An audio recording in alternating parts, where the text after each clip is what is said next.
Bismillahirrahmanirrahim. Assalamualaikum warahmatullahi wabarakatuh. Nama saya Muhammad Seto Brilianto dengan NIM 41822010110. Di sini saya akan membuat video tentang ujian akhir semester komputer masyarakat. Jadi seperti yang tertera di PPT, terdapat 5 soal UAS.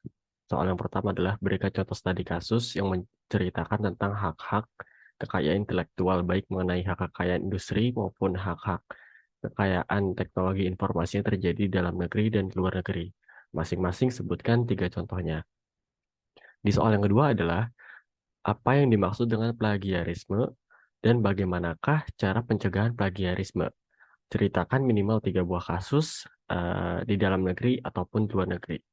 Yang nomor 3 adalah jelaskan pengertian dari masyarakat informasi, berikan contoh dalam sebuah studi kasusnya. Yang soal nomor 4 adalah ceritakan mengenai semua hal tentang diri Anda dengan menggunakan analisis SWOT. Dan di soal yang terakhir adalah ceritakan kegiatan pengabdian masyarakat yang telah kalian lakukan. Oke, di poin pertama ini adalah, di soal yang pertama maksud saya, berikan contoh studi kasus yang menceritakan tentang hak kekayaan intelektual, baik mengenai hak kekayaan industri maupun hak kekayaan teknologi yang terjadi di dalam negeri dan di luar negeri. Jadi pada bagian di dalam negeri ini yang pertama, saya mengambil dari kasus PT Nirwana Arvindo Mahaputra dengan Hairo.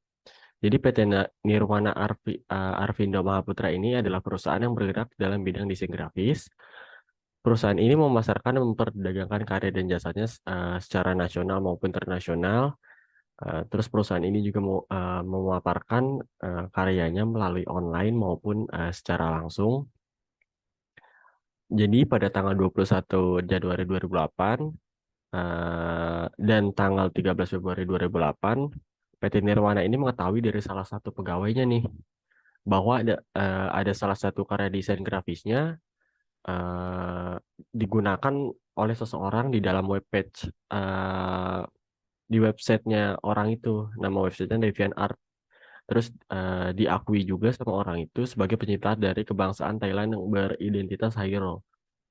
Jadi karya desain grafis tersebut didapatkan dengan cara di-download dari website PT Nirwananya, lalu dikopas oleh Hairo ini, terus dimasukin ke websitenya itu. Itu sebabnya PT Nirwana ini melaporkan si Hairo ini dicari, terus dilaporkan karena ngambil ngambil karya di PT Nirwana tanpa izin. Dan di yang kedua adalah kasus PT Idea Field Indonesia dengan Medians. Jadi PT Field Indonesia ini berlokasi di Bandung, Jawa Barat. Terus PT Field Indonesia ini perusahaan yang sedang berkembang, terus bergerak dalam bidang desain grafis juga dan desain multimedia. Jadi perusahaan ini menciptakan desain dengan isi dan konteks yang kuat, menciptakan produk-produk desain yang indah dan tiap kliennya tuh ditangani dengan detail dan teliti banget. Terus karya desain grafisnya pun bersifat dinamis, terus itu tuh maksudnya nggak selalu berubah-ubah dan selalu mengikuti zaman gitu. Jadi perusahaan ini itu memasarkan jasanya secara nasional maupun internasional, sama kayak tadi udah dipasarinya secara online maupun secara langsung. Lalu si perusahaan ini pun mendapat laporan sama kayak tadi, dapat laporan bahwa di katalog di web Elance itu berisi karya-karya desain grafisnya digunakan tanpa izin oleh pihak Medians dalam website Elance ini. Terus lambangnya pun, lambang si perusahaan The Idea Field ini diubah menjadi lambang Median, jadi kopas, udah kopas karya terus kopas lambang juga, terus sehingga katalog tersebut tuh berhasil menarik para pembeli, pembeli dan orang-orang yang tertarik pada jasa Medians desain grafis gitu, terus jadi pada beli jasanya Medians. Bahkan Medians juga berhasil menjual salah satu karya desain grafis dalam katalog tersebut. Jadi si PT Field Indonesia ini termasuk rugi banyak ya, karena eh, apa karyanya itu dijual, bahkan lambang dari perusahaannya pun dijual juga, dipakai, maksud saya dipakai sama dia. Jadi yang kedua ini adalah sengketa desain tas PT Batik Kris Indonesia. Jadi perusahaan ini perusahaan yang memproduksi pakaian jadi dengan motif batik. Lalu pada 7 Oktober 2014, perusahaan ini menggugat desainer tas yang namanya itu Weni Sulistyowati Hartono.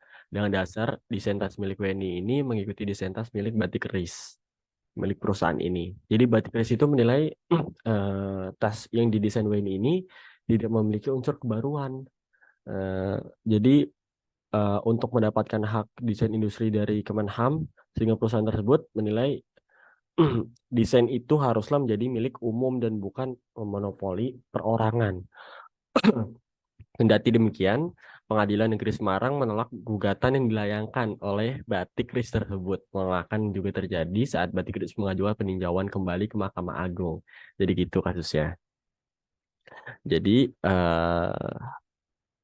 pada kasus yang di luar negeri itu ada tiga. Yang pertama itu desain industri botol BioLife oleh Tupperware. Jadi pada tahun 2017 itu produsen alat rumah tangga asal Amerika Serikat Tupperware menggugat botol bermerek BioLife karena memiliki persamaan dengan produk rumah tangga miliknya yang bernama Eco Bottle. Jadi kesamaan tersebut itu terletak di konfigurasi ulir penutupnya, terus lakukan simetrisnya. Itu empat sudut dari perspektif atas botolnya itu memiliki pola konfigurasi lingkaran di bagian tengah yang sama. Jadi desain Eco Bottle ini telah didaftarkan di izin kekayaan intelektual gitu. Jadi yang kedua adalah kasus Oracle dengan Google.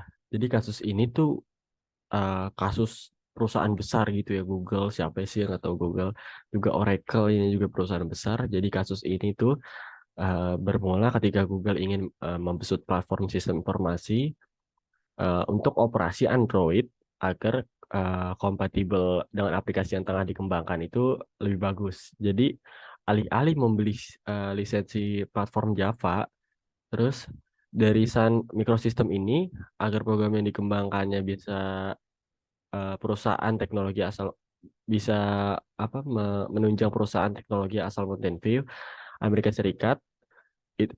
Namun perusahaan ini tuh malah memilih untuk mengembangkan versi mereka sendiri yang memiliki kemiripan dengan bahasa pemrograman Java yang dijuluki Dalvik. Namun Google akhirnya menggugat perusahaannya. Lalu Google akhirnya menang dalam sengketa hukum melawan si Oracle tadi terkait tuduhan pelanggaran hak cipta penggunaan Java, maksud saya Java, API atau Application Programming Interface pada Dalvik yang menjadi bagian dari sistem operasi Android. Jadi pada bagian kedua adalah pada bagian terakhir maksud saya Samsung dengan Apple.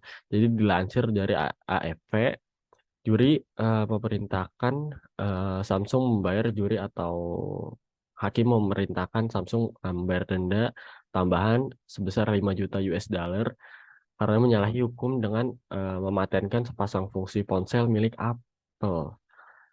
Jadi kasus itu dikirim kembali ke pengadilan negeri setelah Mahkamah Agung memutuskan untuk meninjau kembali keputusan juri atas ganti rugi senilai 400 juta dolar. Jadi Apple meminta sebesar 1 miliar US dollar untuk pelanggaran tersebut. Sementara Samsung berpendapat hanya perlu membayar senilai 28 juta US dollar. Lalu penjatuhan sanksi denda yang lebih besar dari sebelumnya, nampaknya karena para juri mempercayai alasan Apple yang menyebut desain begitu integral bagi iPhone, sehingga si juri ini pada dasarnya ini merupakan pelanggaran Article of Manufacture. Jadi ini merupakan pelanggaran yang lumayan berat dan juri pun mendukung Google dan menaikkan sanksi denda pada Samsung. Oke, di poin yang kedua adalah plagiarism. Jadi apa itu plagiarism? Kan di sini tadi soalnya apa yang dimaksud dengan plagiarism. Jadi plagiarism adalah suatu kegiatan menjiplak atau pengambilan karangan atau pendapat dan sebagainya dari orang lain yang dan menjadikannya seolah karangan dan pendapat sendiri. Jadi plagiarism ini mau copy paste lah, copy paste terus dibikin sendiri jadi dia aku akuin. Jadi ibaratnya kayak mencuri gitu deh. Jadi ya kita mencuri karya lain lalu kita aku akuin jadi karya kita gitu. Dan tadi di sini soalnya dan bagaimanakah cara pencegahan plagiarism? Jadi cara pencegahan plagiarism adalah yang pertama, sertakan citasi. Jadi penggunaan referensi atau sumber rujukan sangat penting nih karena memiliki fungsi memperkuat karya ilmiah yang sedang dikerjakan. Akan tetapi, penulis perlu menyertakan citasi atau sumber rujukan pada setiap opini, ide, gagasan, dan sejenisnya ke dalamnya, ke dalam karyanya. Dan yang kedua, catatan berbagai sumber daftar pustaka sejak awal. Jadi, bagi mahasiswa atau dosen yang sedang mengerjakan tugas akhir atau skripsi atau paper dan sebagainya alangkah baiknya lebih baik jika ditulis dari awal penulis sudah menyiapkan berbagai sumber yang dibutuhkan dan memasukkannya ke daftar pustaka. Hal itu dilakukan untuk memastikan bahwa penulis asli dari kutipan, opini, hingga hasil penelitian yang penulis rujuk sudah tercantum pada karya ilmiah yang sedang dikerjakan. Lalu yang ketiga adalah lakukan parafrase. Agar tidak terlihat copy paste dan berpotensi plagiarism, penulis dapat melakukan parafrase baik kutipan opini dan sejenisnya yang didapatkan dari sumber rujukan. Baca sumber rujukan dan pahami setiap kata yang akan digunakan, lalu tulis ulang sumber rujukan tersebut dengan kalimat baru, namun tidak menghilangkan ide atau gagasan yang dimaksud. Jadi kita tuliskan kembali dengan kata-kata kita, namun tidak menghilangkan ide atau gagasan pada sumber yang dimaksud. Lalu yang keempat, lakukan interpretasi. Agar gagasan yang disimpulkan kuat, terkadang penulis perlu melakukan interpretasi sumber rujukan lain sebagai bahan pembandingan atau pinjaman. Sederhananya itu jika penulis pro pada suatu gagasan, maka harus dijadikan kontra dari gagasan tersebut. Jadi harus ada timbal balik gitu. Yang kelima, gunakan aplikasi anti plagiarism. Setelah karya ilmiah atau buku selesai, kita perlu memastikan agar tulisan terbebas dari plagiarism. Banyak kok aplikasi uji coba untuk plagiarism online gitu.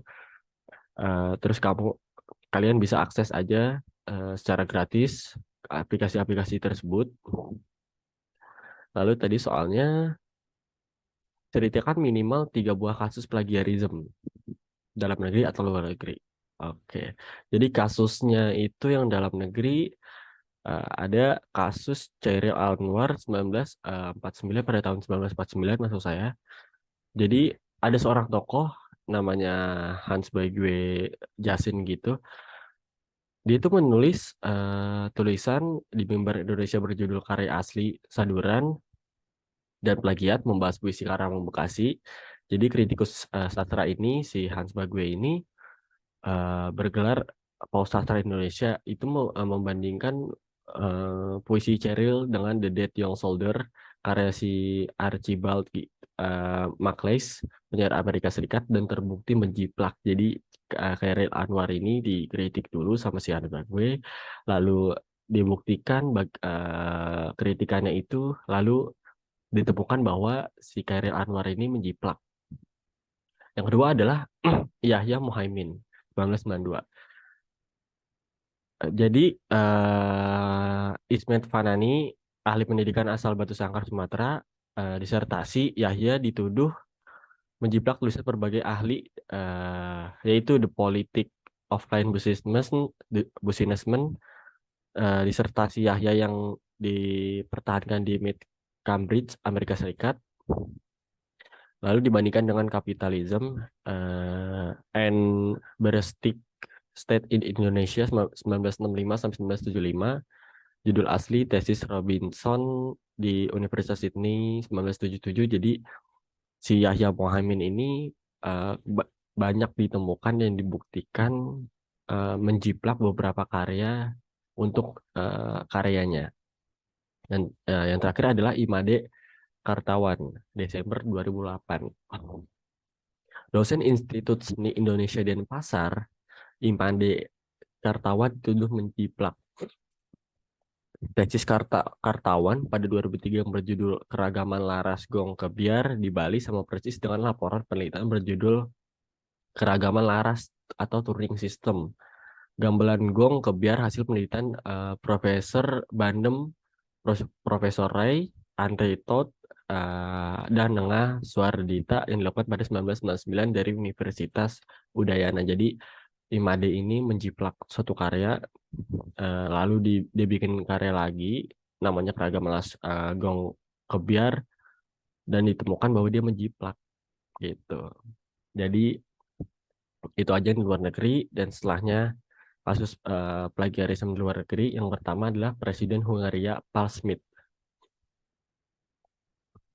Jadi pria yang memimpin Hungaria ini, Pak Presiden Hungaria ini tahun 2010 sampai 2012 ini meraih gelar doktor di tahun 1992 dari University of Physical Education yang kini menjadi bagian dari Semmelweis University di Budapest. Namun, pada Januari 2012, salah satu media Hungaria menemukan kalau disertasinya merupakan hasil plagiat. Pihak universitas pun langsung menyelidiki dan terungkap lebih dari 200 halaman dari total 215 halaman sangat mirip dengan karya akademis lainnya. Bahkan bisa dibilang disertasi Pak Smith ini seperti terjemahan langsung. Lalu gelar doktornya pun langsung dicabut oleh universitas, dan Pak Smith ini memilih mundur dari jabatan presidennya 2 April 2012. Lalu yang kedua adalah Perdana Menteri Romania. Maksudnya yang kedua Perdana Menteri Jerman Annette Schavan. Jadi Perdana Menteri Pendidikan Jerman ini, Bu Annette Schavan ini dalam sebuah blog mengungkapkan disertasi Annette Schavan di tahun 1980 merupakan plagiat dari karya tulis-menulis lainnya. Bahkan disertasinya ini dibandingkan langsung dengan karya tulis yang diconteknya. Lalu dari situ terungkap kalau terlalu banyak kata yang sama atau hampir sama. Setelah diselidiki pihak universitas yang memberi gelar doktornya, University of Düsseldorf, gelar itu dicabut pada 5 Februari dan Annette Schavan mengundurkan diri dari jabatan menterinya pada 9 Februari. Jadi terbukti nih kalau Annette ini menjiplak. Jadi yang ketiga adalah Perdana Menteri Romania Victor Victor Ponta. Jadi pemimpin pemerintahan Romania ini pada Agustus sampai November tahun 2015 ini juga dituding melakukan aksi plagiat untuk disertasi doktornya. Ponta langsung membantahnya dan beralasan kalau isu ini adalah manuver politik dan dari Presiden Train Basescu. Namun, panel akademisi Bucharest University menyatakan bahwa dirinya memplagiat disertasi dan menggugatnya di Pengadilan Kriminal Internasional. Tak punya pilihan lain, Pak Ponta ini memutuskan melepas gelar doktornya di tahun 2014 dan sampai sekarang ini masih simpang siur ya, sudah terbukti atau belum kalau Pak Ponta ini menjiplak. Lalu pada soal yang ketiga adalah jelaskan pengertian dari masyarakat informasi. Berikan contoh dalam sebuah studi kasus. Jadi pengertian masyarakat informasi ini adalah istilah dan konsep masyarakat informasi ini muncul dan berkembang sejak tahun 1970-an. Tapi hingga kini definisi masyarakat informasi itu masih menjadi perdebatan. Istilah masyarakat informasi ini sering dipakai untuk mendeskripsikan sebuah masyarakat dan sebuah ekonomi yang menggunakan sarana teknologi informasi dengan intensitas tinggi dalam kehidupan sehari-hari. Masyarakat tersebut menggunakan teknologi yang sama atau compatible untuk berbagai kegiatan pribadi, sosial, pendidikan, bisnis, bahkan untuk mengisi waktu luang. Teknologi tersebut mempunyai kemampuan untuk mengirim, menerima, dan pertukaran data digital dengan cepat antara tempat-tempat terlepas dari jarak. Jadi bisa dikatakan bahwa pengolahan informasi adalah inti dari kegiatan manusia modern dengan menggunakan teknologi yang baru. Hal ini memiliki implikasi pada segala aspek kehidupan masyarakat dan mengubah cara masyarakat modern dalam melakukan berbagai aktivitas di bidang ekonomi, pendidikan, kesehatan, bahkan dalam memanfaatkan waktu luang untuk mengkonsumsi dan memproduksi. Oke, di sini ada studi kasusnya. Jadi penyuluhan pemakaian digital sosial media yang dilakukan oleh komunitas digital adalah studi kasusnya. Jadi karena maraknya berita hoax dan gosip yang menyebar di desa, maka si komunitas ini tuh membuat penyuluhan kepada masyarakat informasi untuk lebih bijak dalam menerima informasi. Lalu melalui komunitas ini, penduduk desa dapat belajar mengakses informasi, berkomunikasi, dan menjalankan usaha online untuk memperluas bagaimana sistem digital dapat digunakan dengan lebih baik dari sebelumnya. Oke, yang keempat. Soal keempat adalah ceritakan mengenai semua hal tentang diri Anda dengan menggunakan analisis SWOT. Jadi di sini saya sudah bikin kelemahan, kekuatan, kelemahan, peluang, traits dalam diri saya. Jadi yang pertama itu kekuatan. Yang pertama itu saya suka belajar hal baru. Jadi saya itu orangnya kepoan ya. Jadi saya suka gitu belajar hal baru. Jadi saya orang itu pengen tahu mulu gitu. Jadi yang kedua penuh pertimbangan dalam mengambil keputusan. Jadi saya sangat hati-hati dalam sebelum mengambil keputusan itu saya pastiin berkali-kali ini keputusan yang tepat atau bukan, ini keputusan yang tepat atau bukan gitu. Jadi untuk mengambil keputusan ini saya pastikan dulu bahwa diri saya yakin untuk mengambil keputusan tersebut gitu. Dan yang ketiga, mampu memahami sebagian bahasa pemrograman. Jadi, pada pelajaran saya dan jurusan saya, sistem informasi saya, alhamdulillah sudah memahami sebagian bahasa pemrograman. Juga saya mampu untuk kedepannya untuk memahami berbagai banyak bahasa pemrograman lainnya. Jadi yang kedua adalah weakness atau kelemahan. Kelemahan saya adalah saya kurang percaya diri untuk menampilkan hasil karya. Jadi setelah saya berkarya atau setelah saya tugas misal dari dosen atau tugas yang bagaimana dari dosen saat presentasi atau saat teman saya nanya, saya tuh kurang kurang percaya diri gitu menunjukkan hasil karya saya yang telah saya kerjakan karena saya takut ada kesalahan atau ketidakpuasan yang ditunjukkan ketika saya memberikan karya saya. Terus yang kedua, saya takut melangkah. Jadi saya tuh saat ingin mengambil suatu hal yang baru tadi pada kelebihan saya tuh kadang sering mikir-mikir ini tuh pantas nggak untuk saya pilih gitu. Jadi yang ketiga, opportunity atau peluang. Yang pertama memiliki kesempatan dalam mengasah skill yang ada. Jadi peluang saya seperti itu. Saya masih bisa memiliki banyak kesempatan juga dalam mengasah skill saya untuk memahami sebagian bahasa pemrograman maupun belajar tentang IT. Lalu kedua, kesempatan dalam memperluas relasi. Jadi saya ingin menambah relasi, juga bisa memperluas relasi karena saya masih semester 2. Jadi saya masih ada waktu lebih dan waktu yang lumayan banyak untuk menambah relasi ke depannya.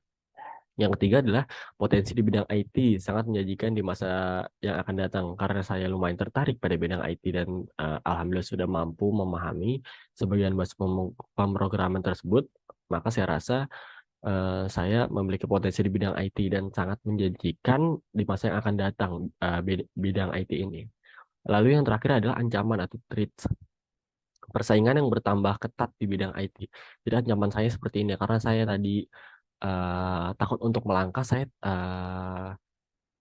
takut telat untuk mengambil suatu prosesnya itu ada di bagian yang kedua.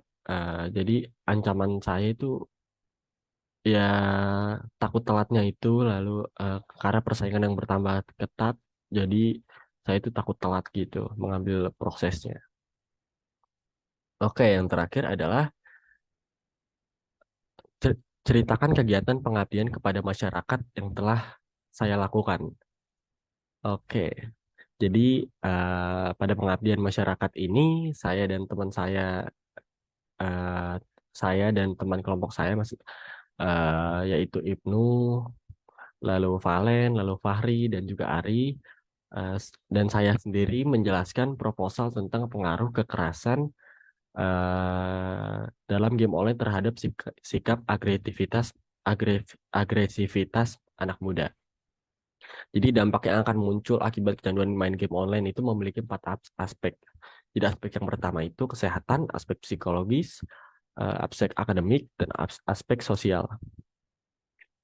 Lalu exposure yang berlebihan pada kekerasan dalam game online juga mungkin tidak secara langsung mempengaruhi sikap remaja terhadap emosi, namun bisa mempengaruhi perilaku mereka secara keseluruhan. Oleh karena itu, tujuan penelitian ini terkait pembinaan moral dan edukasi terhadap kesehatan mental dan juga cara pemanfaatan game sebagai sarana mencari keuntungan di kalangan anak muda ini. Lalu, setelah kami menjelaskan proposal kami ke adik-adik SMP ini di SMPN 101, mereka semua merasa senang dan berterima kasih karena menurut mereka proposal yang kami sampaikan sangat bermanfaat untuk mereka dalam mengelola waktu untuk bermain game dan mengetahui lebih banyak dampak negatif jika tidak bisa membatasi diri dalam bermain game. Oke, jadi seperti itu saja yang dapat saya jelaskan untuk presentasi ujian akhir semester. Semoga dapat menjawab soal-soal yang Ibu dosen terhormat kasihkan. Assalamualaikum warahmatullahi wabarakatuh.